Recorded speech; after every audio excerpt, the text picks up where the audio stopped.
Good morning students. ਆਪਾਂ ਆਪਣੇ 10th class ਦਾ ਜਿਹੜਾ ਚੈਪਟਰ ਲੱਗਿਆ ਸੀ ਸਾਨੂੰ ਪ੍ਰਾਰਥਨਾ ਉਹ ਪੜ੍ਹ ਰਹੇ ਸੀ।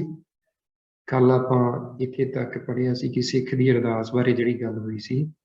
ਇਸ ਤੋਂ ਅੱਗੇ ਆਪਾਂ ਪੜ੍ਹਨਾ ਸ਼ੁਰੂ ਕਰਨਾ ਸੀ। ਇੱਥੇ ਆਪਾਂ ਪੜ੍ਹਿਆ ਸੀ ਸਿੱਖ ਦੀ ਅਰਦਾਸ ਤਦੇ ਹੀ ਸਫਲ ਹੈ ਜੋ ਆਪਣੀ ਨਿੱਕੀ ਜਿਹੀ ਹਸਤੀ ਦੀਆਂ ਛੋਟੀਆਂ ਜ਼ਰੂਰਤਾਂ ਤੋਂ ਉੱਠ ਕੇ ਸਰਬੱਤ ਦੇ ਭਲੇ ਵਿੱਚ ਲੀਨ ਹੋ ਜਾਵੇ। ਇਹ ਸਰਬੱਤ ਦੀ ਲੀਨਤਾ ਆਪਣੇ ਆਪ ਵਿੱਚ ਫਲਸਰੂਪ ਹੈ। ਆਪਾਂ ਕੱਲ ਇੱਥੇ ਤੱਕ ਪੜ੍ਹ ਲਿਆ ਸੀ। ठीक है, आप आज इसको अगे पढ़ना शुरू करेंगे। ठीक है, भला मंगना जिहड़ा ये अपने आप दे विच की है, एक निवेकली वखरी चीज़ है कि आपां सारियां दे भले दी अरदास मंगदे हां। सिक्खां लई अरदास ही चढ़दी कला दा साधन है। छोटे तो वड्डे होण दा एक सहज सुभाਅ दा यतन है। अरदास द्वारा वड्डे हुंदियां ही जां इउं कहो कि ਸਰਬੱਤ ਦੇ ਭਲੇ ਵਿੱਚ ਲੀਨ ਹੁੰਦਿਆਂ ਹੀ ਸਾਡੇ ਉਹ ਸਾਰੇ ਨੁਕਸ ਦੂਰ ਹੋ ਜਾਂਦੇ ਹਨ ਜੋ ਛੋਟੇ ਹੋਣ ਕਰਕੇ ਹਨ।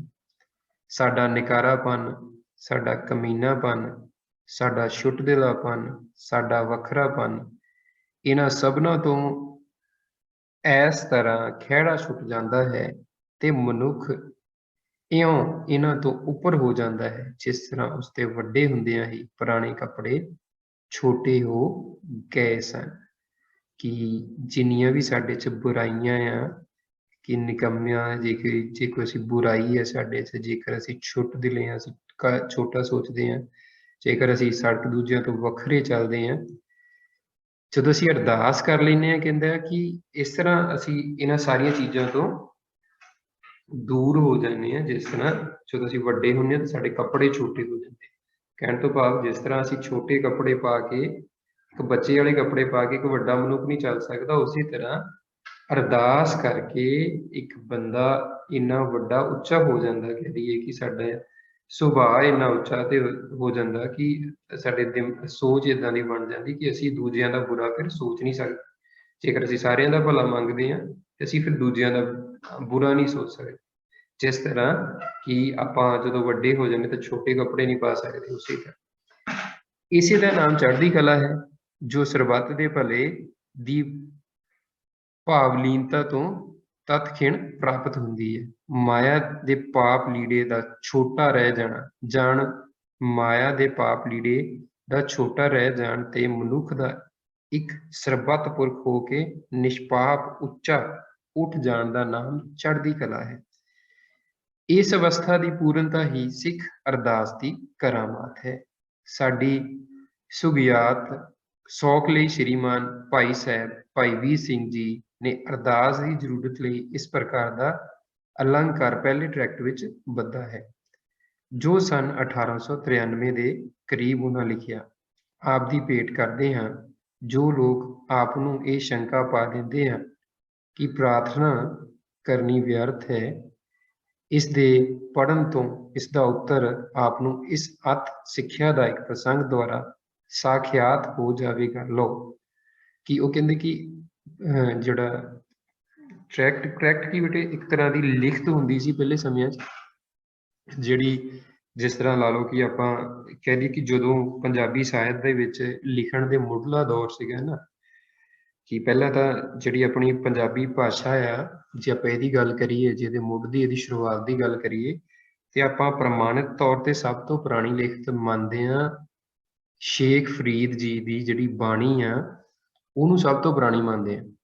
ਉਸ ਤੋਂ ਬਾਅਦ ਸਾਡੇ ਗੁਰੂ ਸਾਹਿਬਾਨ ਭਗਤਾਂ ਦੀ ਬਾਣੀ ਜਿਹੜੀ ਗੁਰੂ ਗ੍ਰੰਥ ਸਾਹਿਬ ਦੇ ਵਿੱਚ ਦਰਜ ਹੈ, ਭਾਈ ਗੁਰਦਾਸ ਜੀ ਦੀਆਂ ਵਾਰਾਂ, ਤੇ ਉਹਦੇ ਨਾਲ ਨਾਲ ਜਿੱਦਾਂ ਜਿੱਦਾਂ ਸਮਾਂ ਅੱਗੇ ਵੱਧਦਾ ਗਿਆ ਫਿਰ ਸੂਫੀ ਕਵੀ ਆਉਂਦੇ ਆ, ਜਿੱਦਾਂ ਆਪਣੇ ਕਹਿ ਦਈਏ ਸ਼ਾਹ ਹੁਸੈਨ, ਬੁੱਲੇ ਸ਼ਾਹ, ਇਹ ਸਾਰੇ ਜਿੱਦਾਂ ਸੂਫੀ ਕਵੀ ਜਿਹੜੇ ਹੈਗੇ ਆ ਉਹ ਆਉਂਦੇ ਆ। ਤੇ ਪੁਰਾਣੇ ਸਮੇਂ ਦੀਆਂ ਜਿਹੜੀਆਂ ਲਿਖਤਾਂ ਉਹਨਾਂ ਦੇ ਵਿੱਚ ਸਾਨੂੰ ਜ਼ਿਆਦਾਤਰ ਕਵਿਤਾ ਮਿਲਦੀ ਹੈ।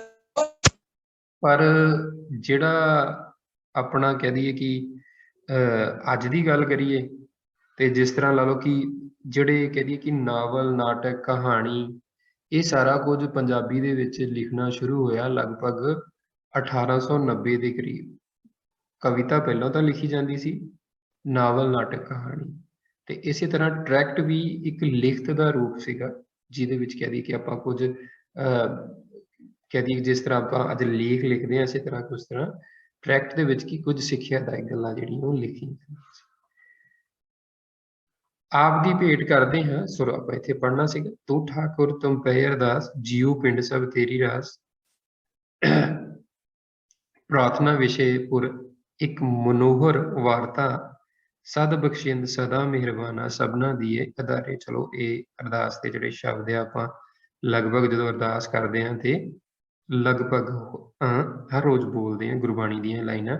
ਤੂੰ ਠਾਕੁਰ ਤੁਮ ਪੈ ਅਰਦਾਸ, ਕੀ ਇਹ ਪਰਮਾਤਮਾ ਤੂੰ ਹੀ ਸਾਡਾ ਸਾਰਾ ਕੁਛ ਆ, ਤੇਰੇ ਅੱਗੇ ਸਾਡੀ ਅਰਦਾਸ ਹੈ। ਜੀਉ ਪਿੰਡ ਸਭ ਤੇਰੀ ਰਾਸ, ਸਾਡਾ ਇਹ ਜੀਵਨ, ਸਾਡਾ ਇਹ ਸਰੀਰ, ਇਹ ਸਾਰਾ ਕੁਝ ਕਿਹਦਾ ਦਿੱਤਾ ਹੋਇਆ? ਤੇਰਾ ਹੀ, ਜਾਣੀ ਕਿ ਪਰਮਾਤਮਾ ਦਾ ਦਿੱਤਾ ਹੋਇਆ। ਪ੍ਰਾਰਥਨਾ ਵਿਸ਼ੇਪੁਰ ਇੱਕ ਮਨੋਹਰ ਵਾਰਤਾ, ਇੱਕ ਗੱਲਬਾਤ ਹੈ ਪ੍ਰਾਰਥਨਾ ਬਾਰੇ। ਸਦ ਬਖਸ਼ਿੰਦ ਸਦਾ ਮਿਹਰਬਾਨਾ, ਸਭਨਾ ਦੇ ਆਧਾਰੀ, ਕਿ ਜਿਹੜਾ ਪਰਮਾਤਮਾ ਆ ਸਦਾ ਹੀ ਬਖਸ਼ਣਹਾਰ ਆ, ਸਦਾ ਹੀ ਮਿਹਰ ਕਰਨ ਵਾਲਾ, ਸਭਨਾ ਦੇ ਆਧਾਰੀ ਮਤਲਬ ਸਾਰਿਆਂ ਨੂੰ ਆਸਰਾ ਦੇਣ ਵਾਲਾ। ਠੀਕ ਹੈ, ਇਹਦੇ ਵਿੱਚ ਆਪਾਂ ਫਿਰ ਇੱਕ ਜਿਹੜੀ ਕਹਿ ਦਈਏ ਕਿ ਇੱਕ ਸਾਖੀ, ਇੱਕ ਕਹਾਣੀ ਪੜ੍ਹੀ ਸੀ ਮਹਾਰਾਜਾ ਰਣਜੀਤ ਸਿੰਘ ਦੇ ਸਮੇਂ ਦੀ ਆ, ਉਹ ਆਪਾਂ ਪੜ੍ਹਦੇ ਹਾਂ। ਮਹਾਰਾਜਾ ਰਣਜੀਤ ਸਿੰਘ ਦੀ ਬਹਾਦਰੀ ਤੇ ਉਦਾਰਤਾ ਕੌਣ ਨਹੀਂ ਜਾਣਦਾ। ਪੰਜਾਬ ਵਰਗੇ ਫਸਾਦਾਂ ਨਾਲ ਭਰਪੂਰ ਦੇਸ਼ ਨੂੰ ਜਿੱਤਣਾ, ਜਿੱਥੇ ਚੱਪੇ ਚੱਪੇ ਅੱਡ ਰਾਜ ਸੀ ਤੇ ਹਰੇਕ ਆਪਣੇ ਆਪ ਨੂੰ 30 ਸਮਾਰਕਾਂ ਸਮਝਦਾ ਸੀ, ਕਿ ਹਰ ਕੋਈ ਵੱਡਾ ਸਮਝਦਾ ਸੀ ਉਸ ਸਮੇਂ। ਕੋਈ ਖਾਲਾ ਜੀ ਦਾ ਵੜਾ ਨਹੀਂ ਸੀ, ਖਾਲਾ ਜੀ ਦਾ ਵੜਾ ਨਹੀਂ ਸੀ, ਕੋਈ ਆਸਾਨ ਗੱਲ ਨਹੀਂ ਸੀ। ਇਸ ਤਰ੍ਹਾਂ ਦਾ ਇਹ ਮੁਹਾਵਰਾ ਹੈ। ਇਸ ਕਰਕੇ ਮਹਾਰਾਜਾ ਨੂੰ ਵੱਡੀਆਂ ਵੱਡੀਆਂ ਭੀੜਾਂ ਤੇ ਮੁਹਿੰਮਾਂ ਪੈਂਦੀਆਂ ਰਹੀਆਂ, ਪਰ ਉਹ ਸ਼ੇਰ ਦਿਲ ਕਦੀ ਨਹੀਂ ਘਾਬਰਿਆ। ਘਾਬਰਿਆ ਨਹੀਂ ਮਤਲਬ ਡਰਿਆ ਨਹੀਂ।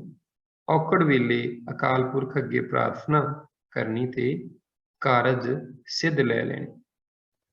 ਇੱਕ ਵਾਰ ਇੱਕ ਵੱਡਾ ਸਰਦਾਰ ਜੋ ਪਹਿਲੇ ਤਾੜਵੀ ਸੀ, ਮਤਲਬ ਕਿ ਹਮਲਾਵਰ ਸੀਗਾ, ਇੱਕ ਤਰ੍ਹਾਂ ਦਾ ਆਕੀ ਹੋ ਗਿਆ, ਜਾਣੀ ਕਿ ਆਕੀ ਹੋ ਗਿਆ ਮਤਲਬ ਕਿ ਉਹਨਾਂ ਦੇ ਖਿਲਾਫ ਹੋ ਗਿਆ। ਇਸ ਨੂੰ ਮਹਾਰਾਜੇ ਨੇ ਵੱਡੇ ਔਖ ਨਾਲ ਜਿੱਤਿਆ ਤੇ ਉਸ ਨੂੰ ਰੋਹਤਾਸ ਦੇ ਕਿਲੇ ਵਿੱਚ ਕੈਦ ਕਰ ਦਿੱਤਾ। ਕੈਦ ਵਿੱਚ ਇਹ ਸਰਦਾਰ ਸਦੀਵ ਪਰਮੇਸ਼ਰ ਤੇ ਮਨੁੱਖਾਂ ਨੂੰ ਗਾਲਾਂ ਦਿੰਦਾ ਤੇ ਜੋ ਮੂੰਹ ਪਰ ਆਉਂਦੀ ਬਕਦਾ ਰਹਿੰਦਾ। ਕਰਤਾਰ ਪਰ ਵਿਸ਼ਵਾਸ ਰੱਖਣਾ ਸਰਬ ਸੁੱਖਾਂ ਦੀ ਖਾਣ ਹੈ, ਪਰ ਇਹ ਮਹਾਂ ਉੱਤਮ ਪਦਾਰਥ ਵੀ ਇਸ ਅਪਰਾਧੀ ਦੇ ਹਿਰਦੇ ਵਿੱਚੋਂ ਉੱਡ ਕੇ ਇਸ ਨੂੰ ਇੱਕ ਅਜਿਹੀ ਅੱਗ ਵਿੱਚ ਸਿੱਟ ਗਿਆ ਕਿ ਜਿਸ ਵਿੱਚ ਆਦਮੀ ਮਰਦਾ ਤਾਂ ਨਹੀਂ, ਪਰ ਸਦੀਵੀ ਸੜਦਾ ਰਹਿੰਦਾ ਹੈ। ਕੀ ਕਹਿੰਦੇ? ਪਰ ਕਰਤਾਰ ਪਰ ਵਿਸ਼ਵਾਸ ਰੱਖਣਾ, ਕਿ ਪਰਮਾਤਮਾ ਤੇ ਵਿਸ਼ਵਾਸ ਰੱਖਣ ਦੇ ਨਾਲ ਸਾਰੇ ਸੁੱਖ ਪ੍ਰਾਪਤ ਹੁੰਦੇ ਆ। ਪਰ ਜਿਹੜਾ ਇਹ ਅਪਰਾਧੀ ਸੀਗਾ, ਉਹਦੇ ਮਨ ਦੇ ਵਿੱਚ ਇਹ ਗੱਲ ਬੈਠ ਗਈ ਕਿ ਉਹ ਸਾਰਾ ਕੁਝ, ਜਿੱਦਾਂ ਲਾ ਲਓ ਕਿ ਉਹਦੇ ਲਈ ਸਾਰਾ ਕੁਝ ਬੁਰਾ ਲੱਗਣ ਲੱਗ ਗਿਆ ਤੇ ਉਹ ਸਾਰਿਆਂ ਨੂੰ ਹੀ ਗਾਲਾਂ ਕੱਢੀ ਜਾਂਦਾ ਰਹਿੰਦਾ ਸੀ ਹਮੇਸ਼ਾ। ਕੈਦਖਾਨੇ ਦੀਆਂ ਡਰਾਉਣੀਆਂ ਕੰਧਾਂ ਇਸ ਨੂੰ ਖਾਣ ਨੂੰ ਪੈਂਦੀਆਂ ਤੇ ਹਨੇਰੇ ਵਿੱਚ ਅਨੇਕ ਪ੍ਰਕਾਰ ਦੇ ਭੈ ਇਸ ਦੀਆਂ ਅੱਖਾਂ ਅੱਗੇ ਆ ਕੇ ਇਸ ਦੇ ਦੁੱਖਾਂ ਨੂੰ ਦੂਣਾ ਕਰ ਦੇਗੀ। ਕੈਦ ਦੇ ਵਿੱਚ ਉਹ ਡਰਦਾ, ਜਦ ਕੋਈ ਸਰਕਾਰੀ ਨੌਕਰ ਇਸ ਨੂੰ ਅੰਨ ਪਾਣੀ ਦੇਣ ਆਉਂਦਾ ਤੇ ਮਹਾਰਾਜਾ ਸਾਹਿਬ ਨੂੰ ਹਜ਼ਾਰ ਹਜ਼ਾਰ ਗਾਲ ਇੱਕੋ ਸਾਏ ਸੁਣਾਉਂਦਾ।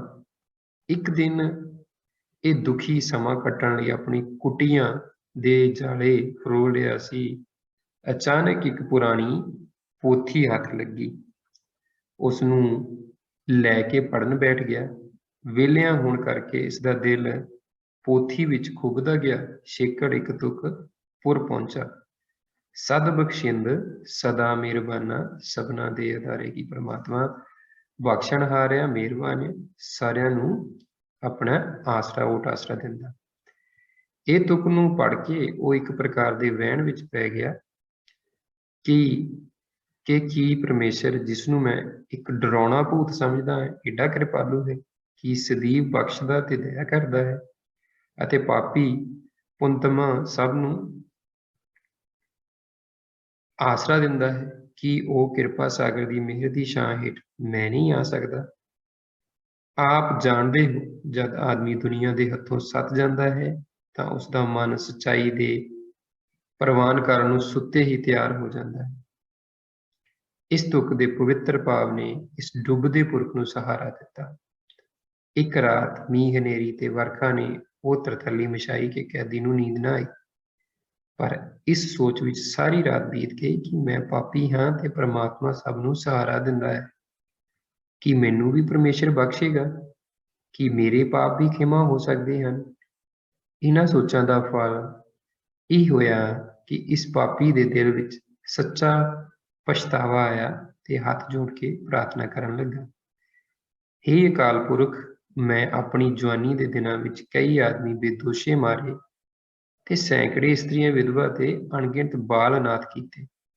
ਤੇਰੀ ਸ੍ਰਿਸ਼ਟੀ ਨੂੰ ਦੁੱਖ ਦਿੱਤਾ ਤੇ ਸ਼ੇਕੜ ਪਾਤਸ਼ਾਹ ਦਾ ਜਿਸਨੇ ਮੈਨੂੰ ਧਾੜਵੀ ਤੋਂ ਸਰਦਾਰ ਬਣਾਇਆ ਸੀ ਦੁਸ਼ਮਣ ਹੋ ਗਏ। ਕਿ ਅੰਤ ਵਿੱਚ ਕੀ ਹੋਇਆ ਸੀਗਾ, ਇਹ ਜਿਹੜਾ ਕੈਦੀ ਦੱਸਦਾ ਕਿ ਉਹ ਪ੍ਰਾਰਥਨਾ ਕਰਦਾ ਪ੍ਰਮਾਤਮਾ ਅੱਗੇ ਕਿ ਉਹ ਆਪਣੀਆਂ ਗਲਤੀਆਂ ਗਿਣਾਉਂਦਾ ਤੇ ਸ਼ੇਕੜ ਪਾਤਸ਼ਾਹ ਦਾ ਮਤਲਬ ਕਿ ਮਹਾਰਾਜਾ ਰਣਜੀਤ ਸਿੰਘ ਸੀ ਜਿਨ੍ਹਾਂ ਨੇ ਉਹਨਾਂ ਨੂੰ ਧਾੜਵੀ ਮਤਲਬ ਇੱਕ ਕਹਿ ਦਈਏ ਕਿ ਬੁਰੇ ਇਨਸਾਨ ਤੋਂ ਸਰਦਾਰ ਬਣਾਤਾ, ਪਰ ਉਹ ਸਰਦਾਰ ਬਣ ਕੇ ਮਹਾਰਾਜਾ ਰਣਜੀਤ ਸਿੰਘ ਦੇ ਹੀ ਦੁਸ਼ਮਣ ਬਣ ਗਏ। हे ਪਿਤਾ, ਮੈਥੋਂ ਵੱਧ ਕੇ ਪਾਪੀ ਕੋਈ ਨਹੀਂ, ਮੈਂ ਕੁੰਭੀ ਨਰਕ ਦੇ ਯੋਗ ਹਾਂ, ਪਰ ਆਪ ਬਖਸ਼ਿੰਦ ਹੋ, ਮੈਨੂੰ ਵੀ ਬਖਸ਼ੋ। ਇਸ ਪ੍ਰਕਾਰ ਢੇਰ ਚਿਰ ਪ੍ਰਾਰਥਨਾ ਕਰਦਾ ਰਿਹਾ। ਕੁਝ ਦਿਨ ਹੋਏ, ਫਿਰ ਉਹੀ ਪੋਥੀ ਪੜ੍ਹਨ ਲੱਗਾ ਤਾਂ ਇਹ ਸ਼ਬਦ ਪੜ੍ਹਿਆ, ਜਾਂ ਕੋ ਮੁਸ਼ਕਲ ਅਤ ਬਣੇ ਢੋਈ, ਕੋਈ ਨਾ ਦੇ ਲਾਗੂ ਹੋਏ ਦੁਸ਼ਮਨ, ਸਾਕ ਵੀ ਭਜ ਖਲੇ, ਸਭੋ ਭਜੇ ਆਸਰਾ, ਚੁੱਕੇ ਸਭ ਅਸਰਾਓ, ਚਿਤ ਆਵੇ ਉਸ ਪਾਰ ਬ੍ਰਹਮ, ਲੱਗੀ ਨਾ ਤਤੀ ਵਾਓ। ਕਿ ਜਦੋਂ ਕੋਈ, ਇਹਦੇ ਅਰਥ ਇਹ ਹੈ ਕਿ ਜਦੋਂ ਕੋਈ ਸਾਡੇ ਤੇ ਮੁਸ਼ਕਲ ਬਣਦੀ ਹੈ ਕਿ ਦੁਸ਼ਮਣਾਂ ਦੀ ਕੀ ਗੱਲ ਕਰੀਏ ਕਿ ਜਿਹੜੇ ਸਾਡੇ ਸਾਕ ਸੰਬੰਧੀ ਉਹ ਵੀ ਸਾਡੇ ਕੋਲ ਭੱਜ ਜਾਂਦੇ ਆ, ਸਾਰੇ ਆਸਰੇ ਚੱਲ ਜਾਂਦੇ ਆ, ਚਿਤ ਆਵੇ ਉਸ ਪਾਰ ਬ੍ਰਹਮ, ਲੱਗੇ ਨਾ ਤਤੀ ਵਾਓ। ਤੇ ਜਿਹੜਾ ਪਰਮਾਤਮਾ ਨੂੰ ਚਿਤਵੜਦਾ ਹੈ ਮਤਲਬ ਜਿਹੜਾ ਪਰਮਾਤਮਾ ਨੂੰ ਯਾਦ ਕਰਦਾ ਹੈ ਤੇ ਉਹਨੂੰ ਦੁੱਖਾਂ ਦੀ ਗੱਲ ਤਾਂ ਜ਼ਰੂਰ ਉਹਨੂੰ ਤੱਤੀ ਹਵਾ ਵੀ ਨਹੀਂ ਲੱਗਣ ਦਿੰਦਾ ਪਰਮਾਤਮਾ। ਠੀਕ ਹੈ, ਅੱਜ ਆਪਾਂ ਬੇਟੇ ਇੱਥੇ ਤੱਕ ਪੜ੍ਹਦੇ ਹਾਂ ਕਿਉਂਕਿ ਆਪਣੇ ਕੋਲ ਟਾਈਮ ਥੋੜਾ ਰਹਿ ਗਿਆ, ਆਪਾਂ ਬਾਕੀ ਫਿਰ ਇਸ ਤੋਂ ਅੱਗੇ ਪੜਾਂਗੇ। ਠੀਕ ਹੈ।